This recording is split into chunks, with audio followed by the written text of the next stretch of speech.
Berkeley, Worcester Polytechnic Institute, and out of Fire USA. I'm going to take the liberty to avoid introducing you again, since I think we've all heard about Carlos already, so I'll give you the time to, for your presentation. Yeah. Actually, the introduction should be for Chris Lottenberger. This is primarily his work. He was planning to come here, and in the last minute he had to cancel the trip. So I'm giving, although I'm one of the authors, truly is his work. And so I will say a few words about Chris. Chris is one of my former PhD students. Then he worked at Arup, I think, for a couple of years. And then he came back to Berkeley, and he's currently a research staff with us. And Jim, sorry, but he represents the generation that you were kind of criticizing somewhat. So, and this work is, Chris is, in my opinion, a fantastic modeler. He has pushed a lot the modeling of fire, and he developed GPyro in particular, that is a model to obtain first material properties using different test methods, and second to apply and incorporate it in models of the gas phase combustion. So I have to give a lot of credit to Chris for his work. And so this is a combination of a theoretical and experimental work. The experimental work has been done at WPI, at Worcester Polytechnic Institute, by Nick Dempsey, that also is another Berkeley graduate. So this is a kind of a contribution. And the idea is that really some of these models have weaknesses, and actually in this particular case the model is FDS, and we all recognize that there are problems modeling certain particularly large scale fires, and the objective of this work is trying to identify what the weaknesses are and see if we can correct it. And so the idea is to conduct some well-defined large-scale tests, model them, and then compare the results. And if there are discrepancies, try to identify the difference in or the reason for these discrepancies. This is the overall project, is to do measurements, as I mentioned before, in well-defined experiments of heat release rate, heat flux, flame temperature, different parameters of the problem. The model is FDS 5.5, and then compare the results. This is an ongoing work, so today we are going to work primarily work heat fluxes. So it's measurements of work heat fluxes in an experiment. It's a large scale work experiment. So this is the experiment. It has a burner. We change the size of the burner, and we use two different fuels. One that is relatively clean, another that is sooty. And we measure the heat fluxes at the wall and compare them with the results from FDS modeling. And we have two cases. One is with an inert wall, and another with a combustible. It's actually a composite wall. This is the information about the heat fluxes, where they are located, and how many we are using. And these are the different burners, propane. And I believe that these are diffusion flame burners. And I think that the idea of the diffusion flame is, I think that the origin. Actually, I don't have any opinion one way or another. And probably you are right that a premixed flame is better controlled. But I think that a diffusion flame the idea is to simulate better a fire. But anyway, so we changed the sizes of the burner and the heat release rates. And again, we have chosen propane as a relatively clean fuel and propylene as a sooty and more radiative fuel. And these are the type of measurements that we have for these are the flame, the heat fluxes at the center line. This is the only measurement that we are presenting here today.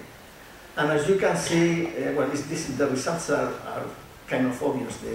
The larger and the sootier the fire, the larger is the heat flux at the wall.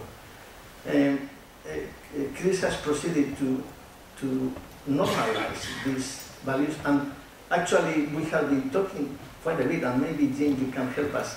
It's interesting the fact that that normalizing this way seems to correlate the data, but I don't see any physical, except for being non-dimensional, I don't see a lot of physics in it. I tend to look at, whenever I normalize or non-dimensionalize parameters, I look at the physics of the problem, and here I don't see a lot. It's just a normalization, but seems to tend to correlate the data. Personally, I think that this figure is irrelevant, but anyway, it's there. And this is the comparison of some of the results, of the FDS results and the model results. And as you can see, in most of the data that we have, FDS tends to predict higher heat fluxes than those that they are measured in basically all the gases. And the larger the fire, and the sootier the fire, the discrepancy is later. And so here you have two particular cases: propane, 100 kilowatts, propylene, increase the size of the fire and the sootier, and you have a larger, more discrepancy. So the first conclusion that we have from this type of work is that obviously the FDS use a radiative fraction. So this is radiation, and that's one of the, actually, in my opinion, is one of the major, I guess, major problems that we have right now with modeling is that we are not very good at modeling radiation.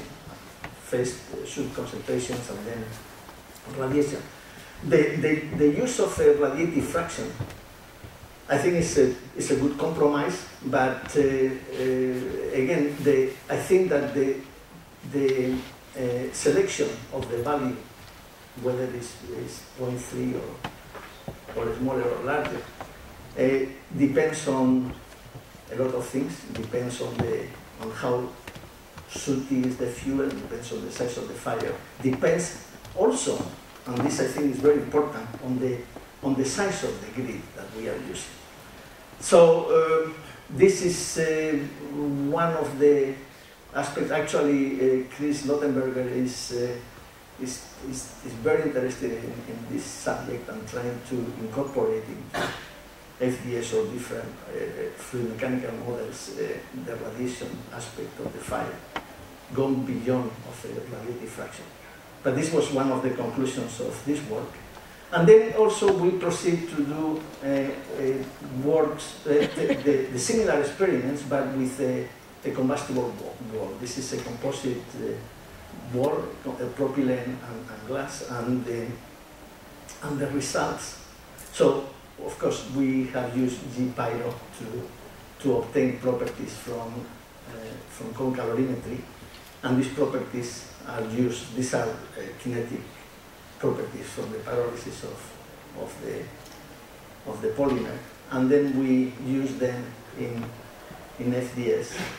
These are actually the measurements of the total heat release rate. On the right is the experiment. Is a corner.